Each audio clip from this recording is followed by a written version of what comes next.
Hello to all of you joining here on Zoom. If you'll just give us a few more seconds, we're going to let everyone load into the system and we'll get our session with Congressman Ron Kind started momentarily.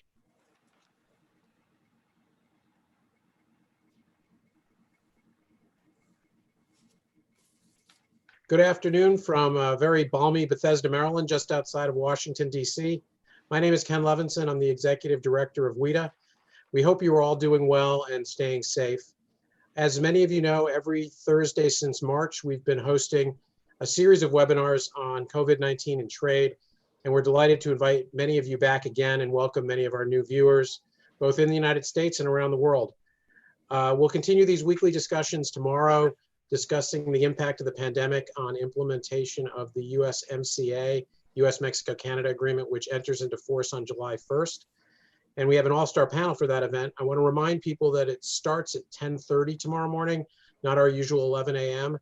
So we hope you'll join us for that. You should have seen information on that in the program email that you should have received a few minutes ago.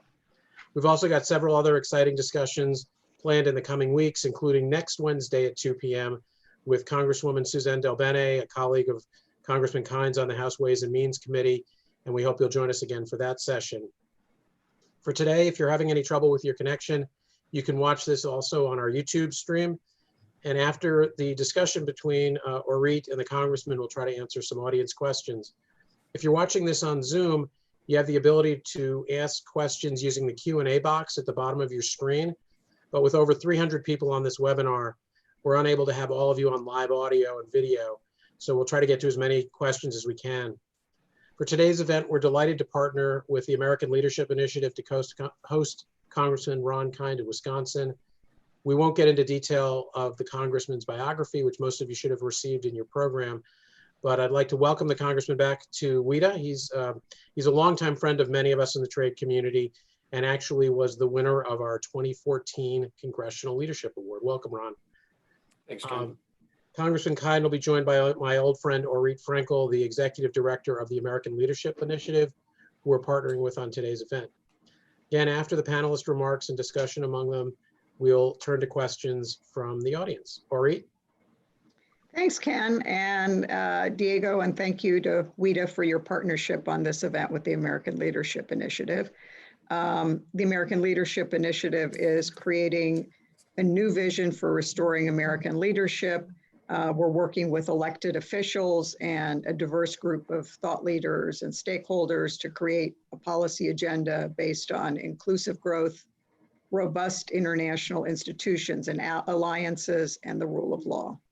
You can learn more about us by going to our website, american-leadership.org. I wanted to especially thank Congressman Kind for joining us. I know this is, I can't even imagine how busy you must be with everything going on. It's really quite a challenging time on many levels. You all have his bio, but I will just say that Congressman Kind has been representing Wisconsin for 22 years, 13 on Ways and Means and 7 on the Trade Committee. So he's one of the most knowledgeable congressional thought leaders on trade and trade policy. Over the past number of years, he has been a champion of the WTO and has been exploring proposals for its reform. So he's actually the perfect person to talk about our topic today, which is really looking at the future of trade in the wake of COVID-19. So I'll just say that, you know, as I think everyone knows, trade has been strained over the past 3 years. You know, with our escalating trade war with China, the imposition of tariffs on many of our allies, et cetera. And we've seen really a retreat from globalization by the US and other countries.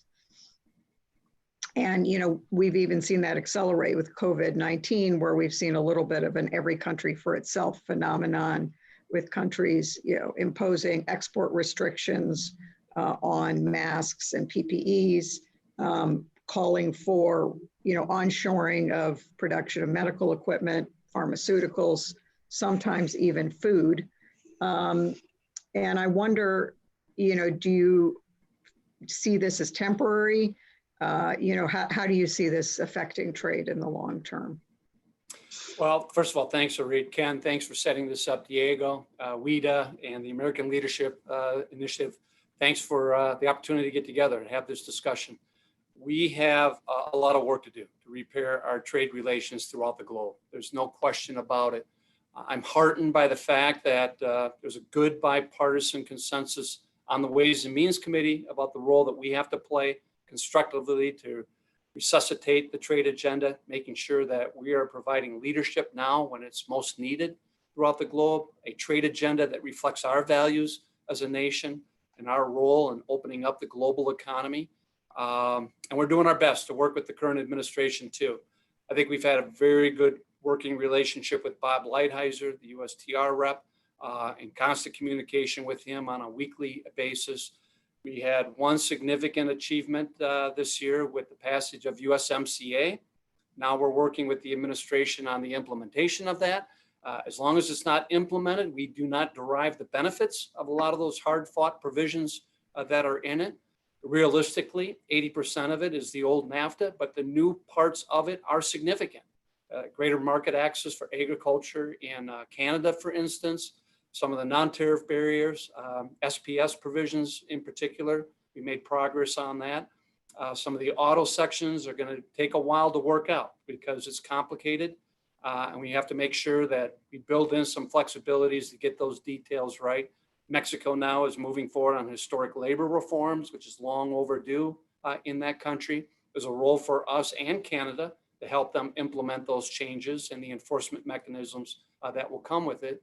And I know I and others within the New Dem coalition are trying to encourage the administration, maybe not explicitly, but to try to cut and paste as much as we could with the Trans-Pacific Partnership Agreement, with the hopes that at some point in the future, there may be a path for us to re-enter that significant comprehensive Pacific Rim trade agreement where we need to be. We need to be in that tent. We need to be there helping drive the agenda on trade in the fastest growing economic region in the entire globe, the Pacific Rim area, and establishing high standards that eventually China will have to accede to if they want to be a member of that comprehensive trade agreement as well.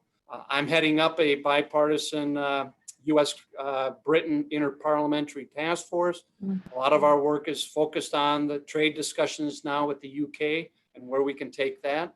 But we also need to find a landing zone with our negotiations with the European Union and what might come of that across the board.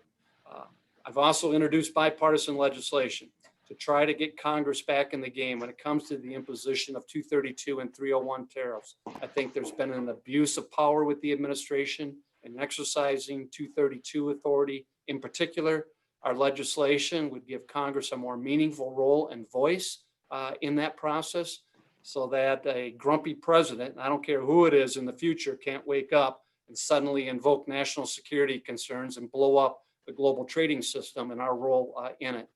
And then the relationship with China, Ori, very troubling right now. The tensions are probably at an all-time high in the past 20 years.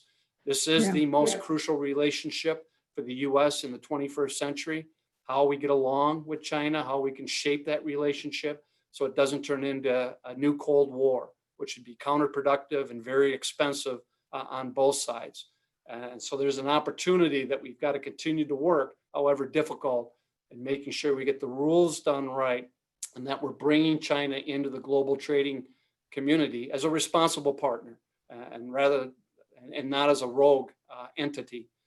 And then finally on the coronavirus, I know it's a long way around to get back to your original question, but the alleviation of tariffs on crucial medical supplies and pharmaceutical products, there's been a bipartisan voice coming out of Ways and Means to the administration that now especially we've got to be easing up on those restrictions, making sure those supply chains are not disrupted during this global health crisis.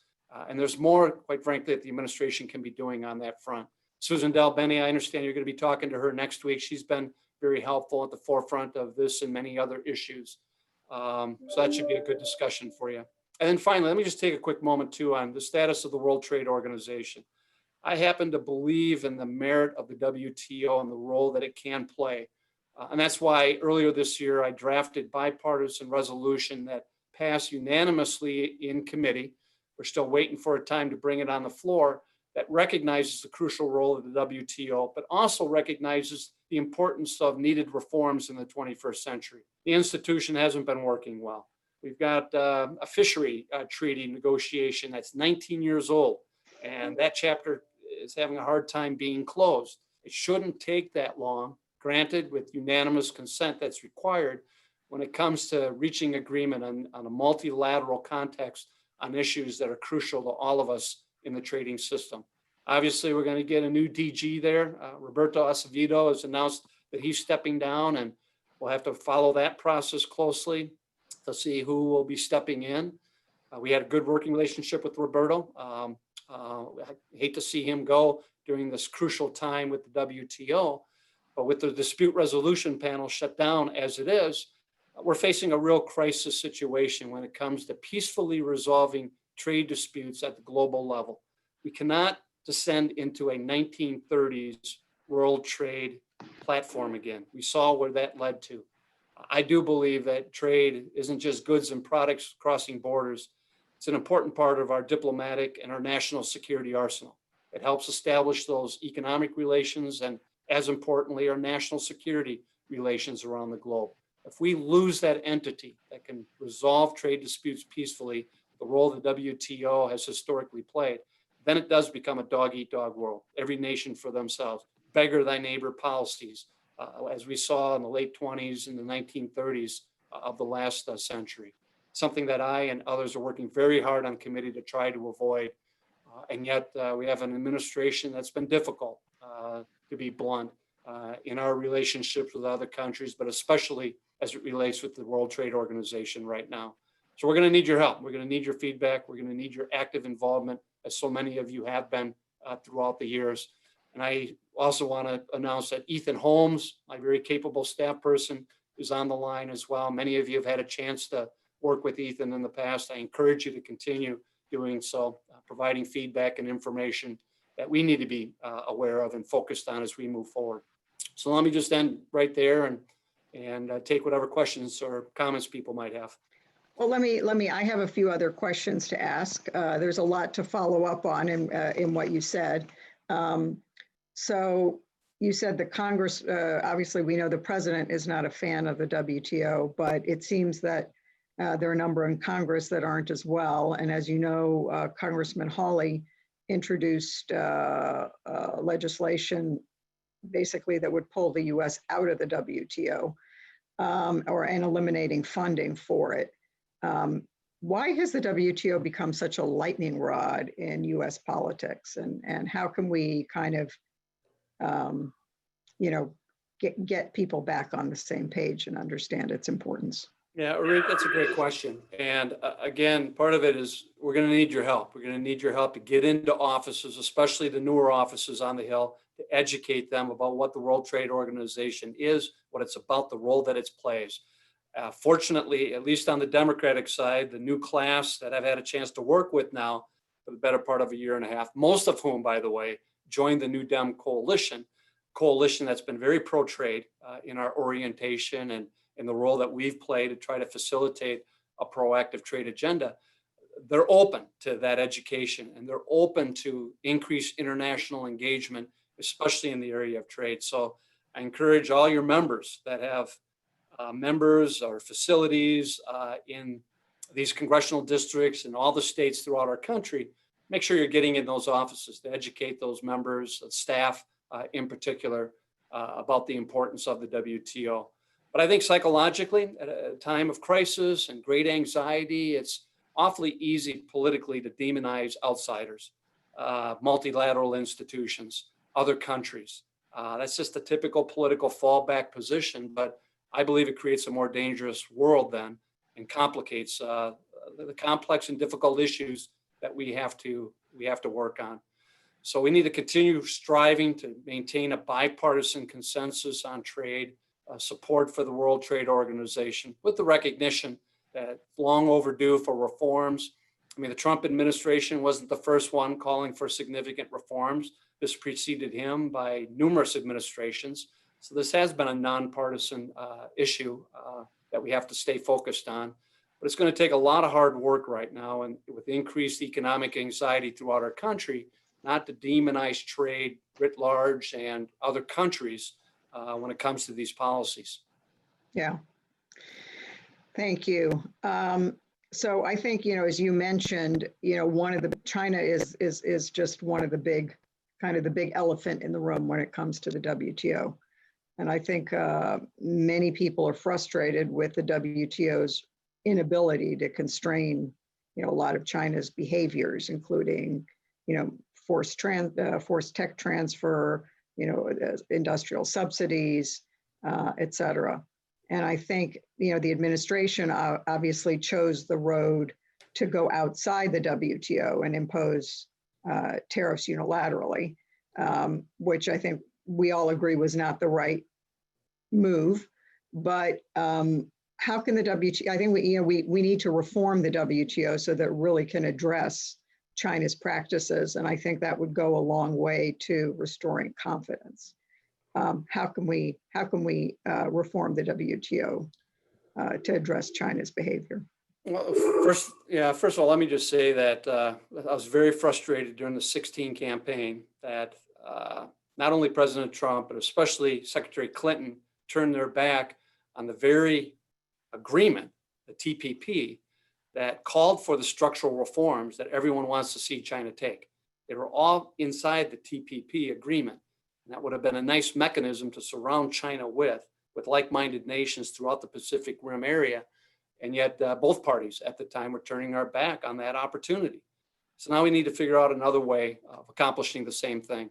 Last fall, as many of you are aware, I led a bipartisan delegation to Geneva to have these discussions with WTO ambassadors, with the Director General, with our own ambassador, Dennis Shea, and to raise these issues with them. I was encouraged with the plurilateral negotiations that are currently taking place at the WTO between the US, EU, and Japan, especially as it dealt with the structural changes that we're hoping to see China make to have a constructive trade relationship with them in the future. Those discussions are still ongoing.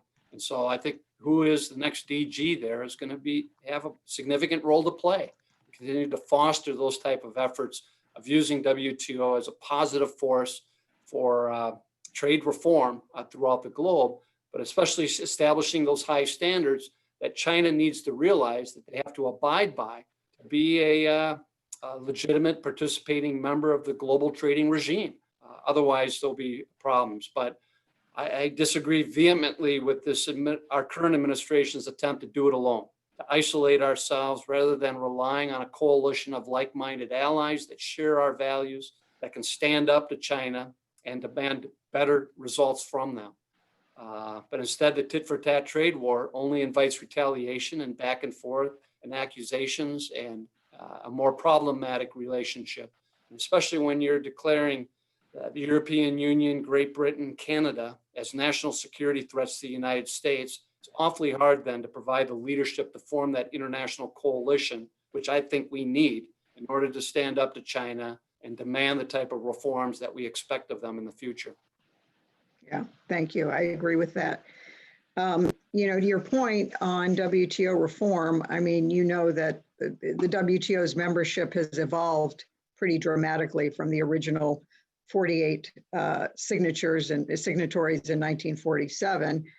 Today we have, I think at last count, about 167 member countries, very diverse in terms of, their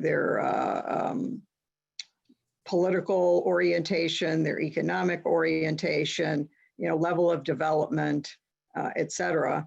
And, so I think, at least I feel like it's going to be very, very hard to ever have another multilateral round again, because it's just going to be too hard to get everybody on the same page. But I think to your point, I think there's going to be a lot of opportunity for regional and plurilateral initiatives. So is MFN an outdated concept? Is that something, should we move away from that in order to move the WTO forward? What are some of your thoughts around that? Yeah, I think obviously with the frustration of the Doha round and how long that was taking and where it ultimately ended up, that was the opportunity for us to try to bring the developing world into the global trading system, to break down barriers and to bring them with us into the 21st century. The last thing we can afford throughout the globe now are more failed states and the displacement that occurs, the refugee flows, the political disruption. So it's in everyone's interest to make sure that everyone's got an opportunity to be successful within their own country and develop systems that can sustain their own people. And I think trade is a powerful force in all of that. So I think the WTO is recognizing some of the bureaucratic hurdles that exist and the roadblocks for a larger multilateral approach to all of these issues. And that's why you're seeing a lot more activity on the plurilateral front with certain nations with bigger GDP clout coming together to try to form those basic rules of trade when it comes to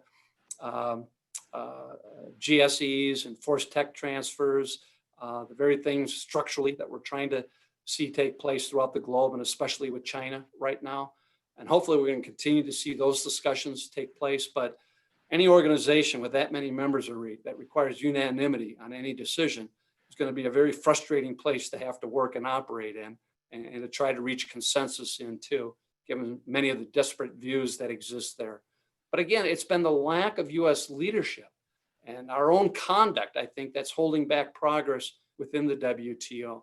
Very easy now for them to point an accusatory finger at us, calling us hypocrites in our own approach to trade when we're not even living up to the type of standards we're demanding of others right now. Yeah. Unfortunately, that's true on many levels these days. So 2020 is actually kind of an interesting year in trade and Congress. I think we have TAA that is expiring, GSP that is expiring, TPA that is expiring, all the alphabets. But let's start with TAA. It expires at the end of the year. I think a lot of people would say it was a fig leaf. It was a little bit of a failed concept, given that it's hard to isolate jobs that are lost just from trade as opposed to automation and a broad number of reasons. And I think part of that is what's led to some of the frustration around trade, with people feeling like they hadn't been compensated for losses that may occur. Is Congress going to look to this opportunity to maybe look at something broader like adjustment assistance or that's not tied to trade? What's kind of some of the thinking around TAA when it expires? Yeah, Reed, I would expect everyone to see the new Dem coalition playing a very active role in this year in regards to TAA and where we need to go from here. Listen, I think everyone understands the basic concept behind it. If someone loses their job due to trade displacement and comparative advantages and whatnot, they need additional assistance for training and to get reintegrated. But in a way too, that worked against developing support for trade, because kind of highlighted, I think in a not very accurate fashion, job displacement that could directly be related to trade.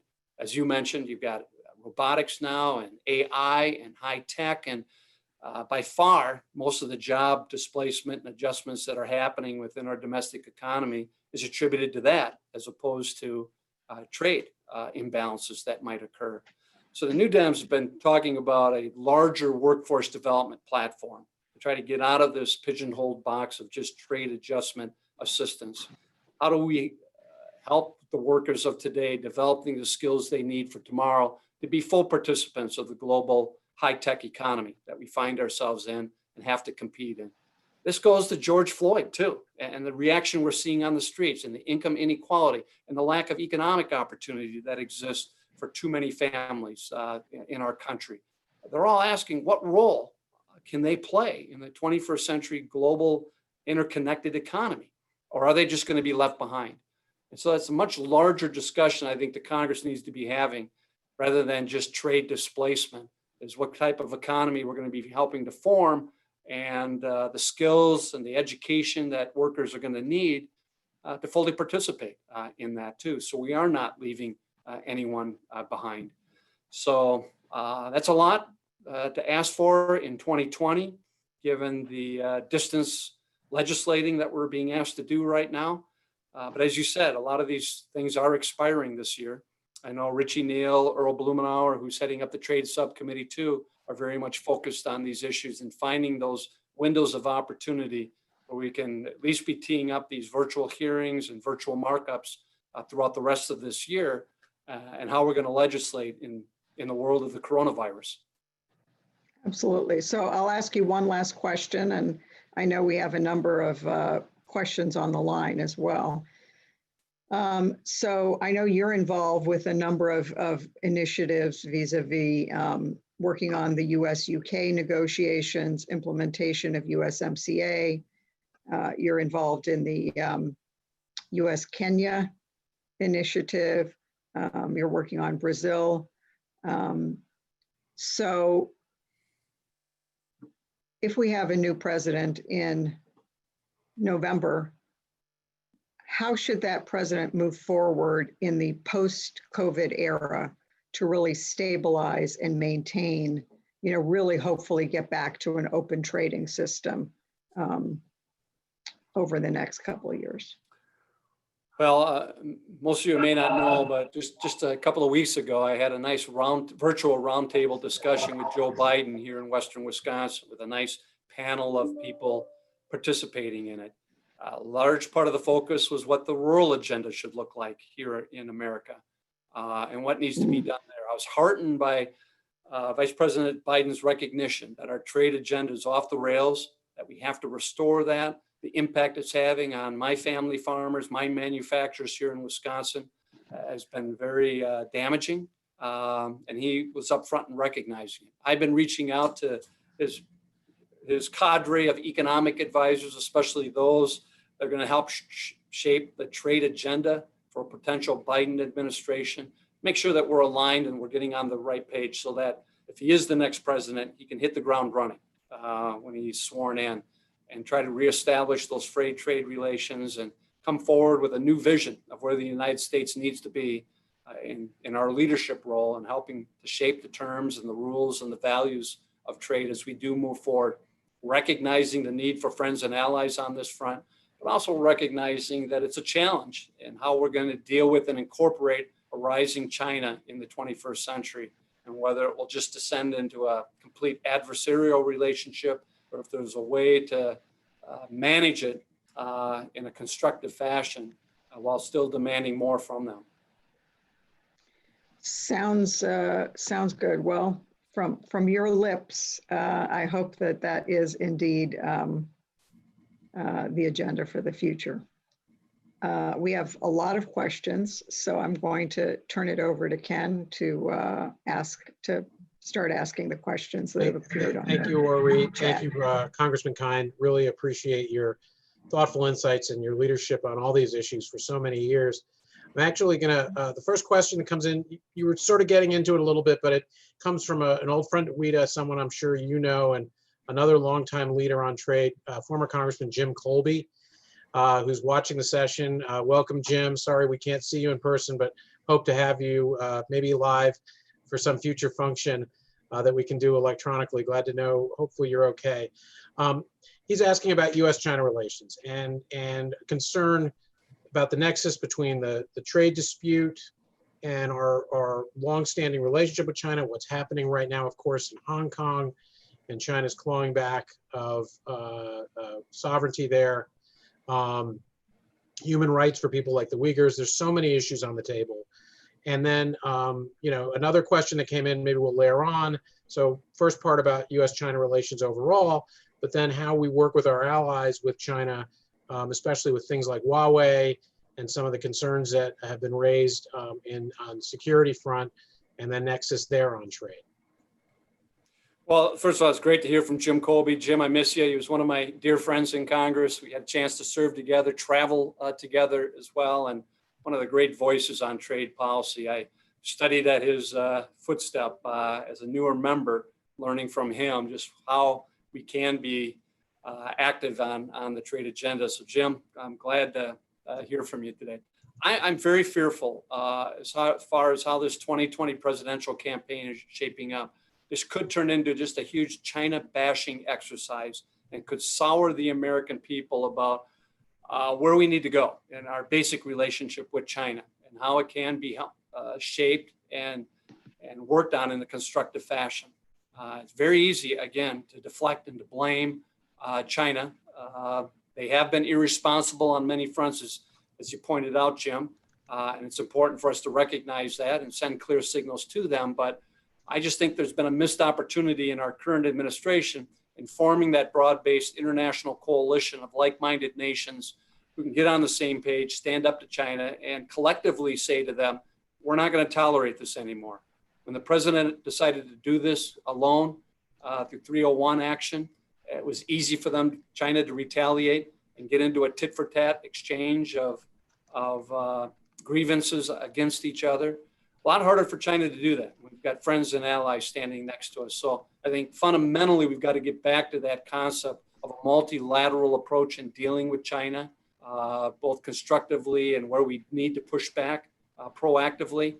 But by going it alone and trying to do it by ourselves and by arousing the populist anger of the American people towards China, I don't think it's going to serve us very well. Thanks, Ron. Question coming in from Brian Pomper. Here's a lot of talk recently about Buy America provisions. Curious your views on those.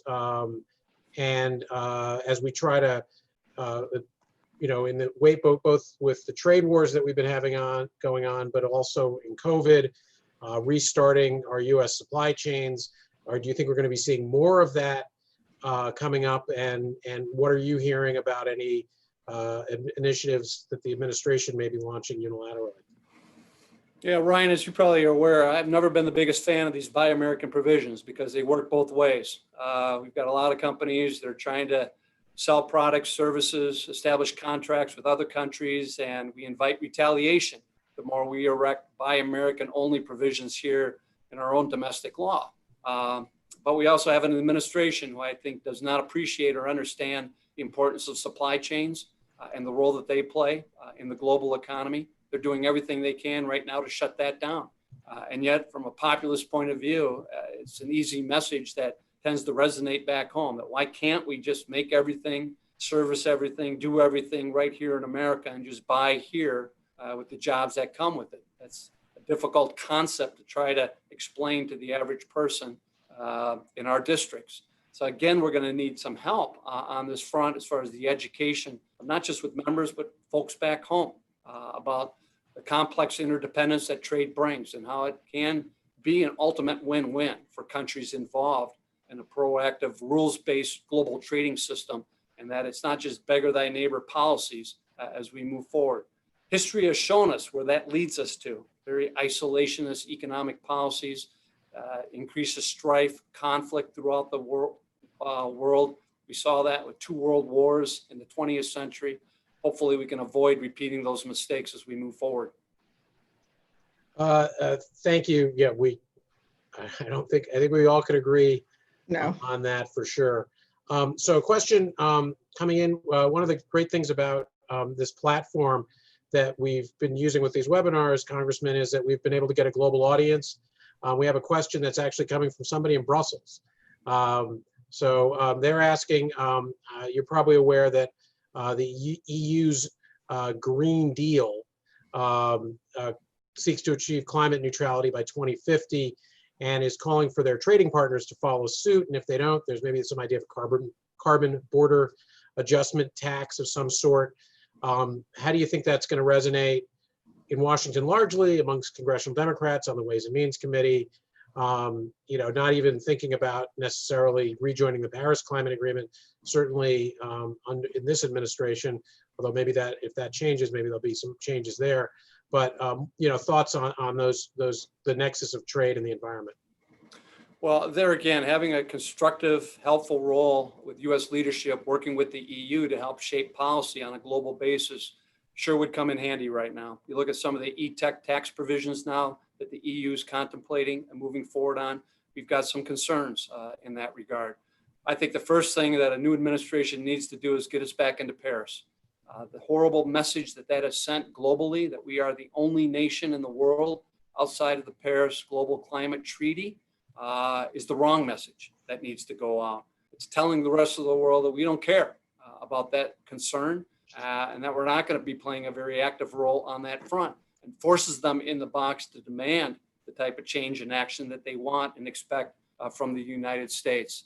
So I would hope that the EU does not go down the path of unilateral action and reaction with the current administration.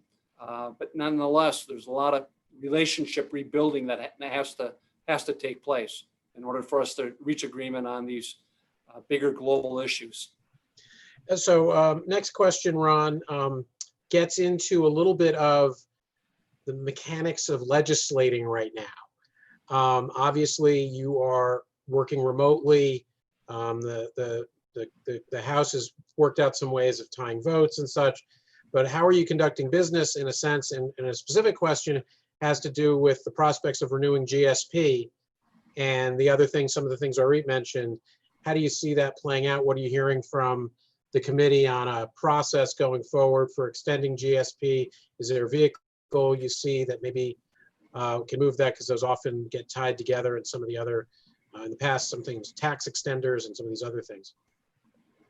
Well, obviously with the rules changes that we implemented in the last couple of weeks has now opened the door to virtual hearings, oversight, markups even. And all of the committee chairs and the sub chairs are putting together that schedule for the remainder of the year of how we can do this, do the business of the nation, but more virtually than in person.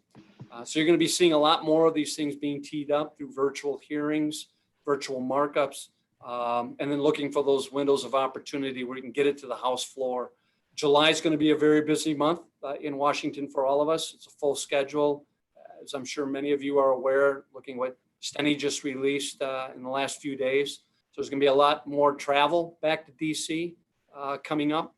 And then suddenly we're into the fall campaign. And then things are probably, my guess is, slow down quite a bit in light of the fall elections.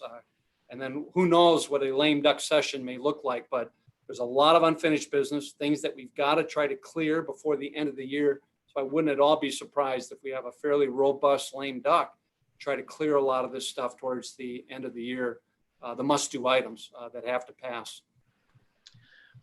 So thinking of must-do items, we have a couple questions that sort of I'm going to try to tie together because we only have a few minutes left, Congressman.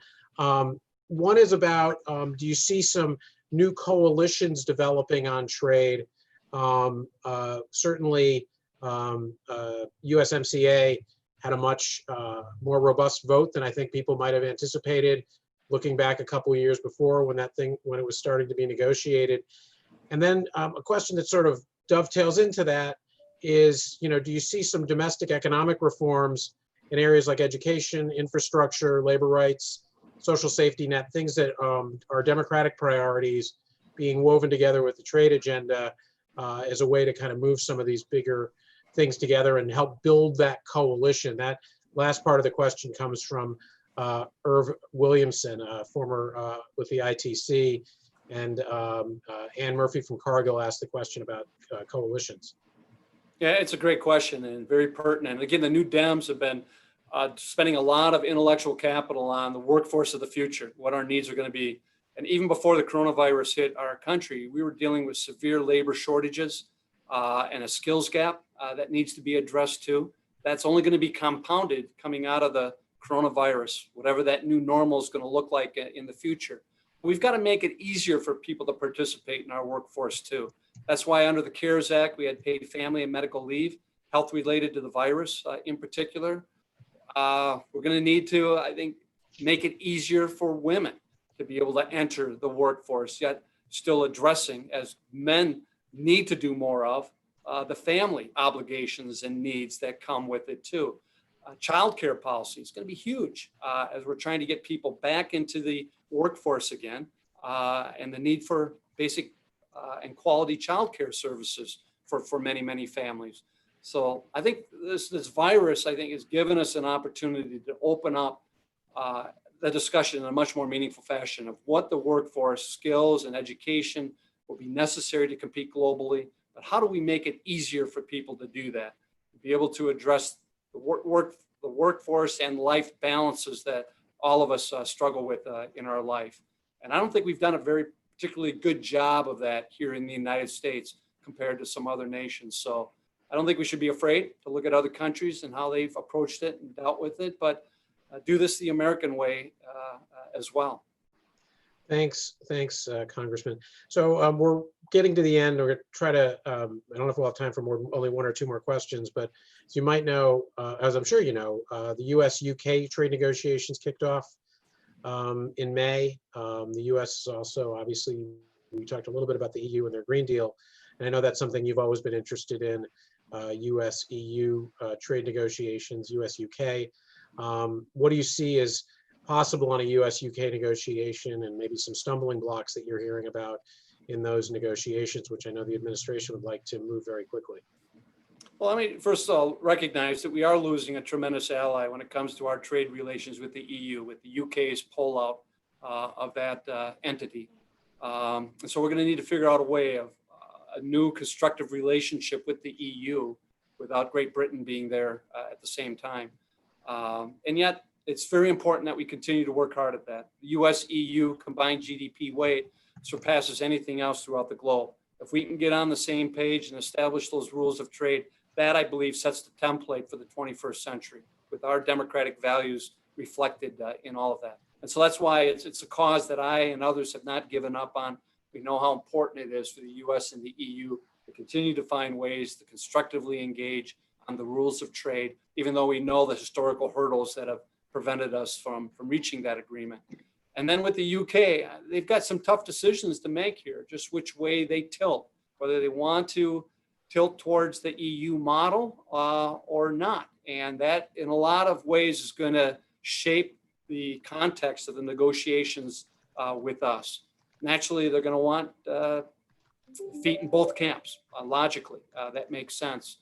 But there are certain regulatory disparities that need to be resolved in doing that. So it's going to be a challenge. If anyone thinks it's going to be easy to harmonize the US-UK trade and yet still maintain that harmonization with our relationship with the EU, I think underestimates the complexities of all this. But I'm glad that I'm leading this bipartisan group now with the US-UK Interparliamentary Working Group. We've already started these discussions with our UK counterparts, and there's going to be a lot more work that has to go into this. Thanks, Congressman. I think we've got a bunch of questions that have popped up, and I know we're pretty much out of time. I'm just going to kind of give you three of them, let you answer as much as you have time for. One of them is a really interesting question. As you know, the original Trans-Pacific Partnership was designed in a way that would have allowed it to grow, potentially create an opportunity for other countries to join, maybe even China down the line, although I think that's things have changed a lot in the world since that was done in 2016. But do you think the USMCA is a model potentially that could be replicated and built on, and adding countries to maybe simulate what might have had with TPP, but building on this new USMCA model, which had some honestly groundbreaking provisions on labor for sure, and minimum wage and rules of origin. So that's one of the questions that came in. Another one came in about prospects for 232 reform. I know that's something you've been very active about, but it seems to be maybe stalled in the Senate. So maybe the House would have to act first. And then, lastly, the big kahuna, TPA, and the prospects for that. Yeah, first of all, I was happy that so much of what went into USMCA was cut and paste TPP. Now, we all recognize that anything that smacks of TPP is toxic with the current administration. I get that, but in a lot of ways, we accomplished maintaining some of the best elements of TPP reflected in USMCA, making that pathway, hopefully in the future, to rejoin that entity much smoother and a lot easier. But beyond that, we can continue with other trade agreements, point to USMCA as a model that the administration certainly would be interested in embracing because they were negotiating it. And so we could call it the USMCA model and not the TPP model, but truth is, they're almost one and the same. And I think they know that honestly. And then on the 232 front too, I'm so glad that there is bipartisan recognition that there has been overreach by this administration. It's time for Congress to get back in the game. That's why I've introduced legislation in committee. Even my own colleague, Mike Gallagher in Wisconsin, has been very upfront and willing to put his name on the 232 legislation that we've introduced. And we've had a lot of discussions with obviously Chairman Neal and Chairman Blumenauer about how we can best advance it, working closely with Portman and Toomey on all of this as well on the Senate side, and Grassley, who also have an interest. But at some point, there needs to be a convergence on the best approach and how we're going to proceed on 232 legislation. And then on TPA, I think all bets are off right now. I think there's a lot of discouragement with the current administration's use of trade authority, and for Congress now to come together in a bipartisan way and give the administration enhanced authority on it, which is very much based on trust as we move forward. And I think a lot of those ties of trust have been frayed with the current administration. That might be a reach too far here in this election cycle. So I think we're gonna have to wait to see how the dust settles in November, and then how we can resurrect TPA. Well, with that, I think we cranked through. We had a dozen questions. I think we got to almost all of them. I think there's maybe only a couple that we weren't able to get to in the time we had. I'm really grateful on behalf of WITA for ALI. Orit, any final words for the cause? Yes, thank you, Ron. We are really grateful to you and your leadership really in Congress on the trade agenda. And, you know, as we said, there's a lot going on this year and a lot of challenges in front of us. So we really look forward to partnering with you over the next coming months. Great. Well, thanks again, everyone, for the opportunity to get together. Have fun with Susan Delbene next week. She'll be terrific, and everyone stay safe and healthy. Look forward to seeing you soon. Thank you, Congressman. Thank Very you. grateful to you and your staff. Thanks very much. Thank you, Orit. Everyone take care, and we look forward to seeing you, as many of you as we can, for tomorrow's discussion of USMCA, and again with Congresswoman Delbene next week. Thank you. Thank you.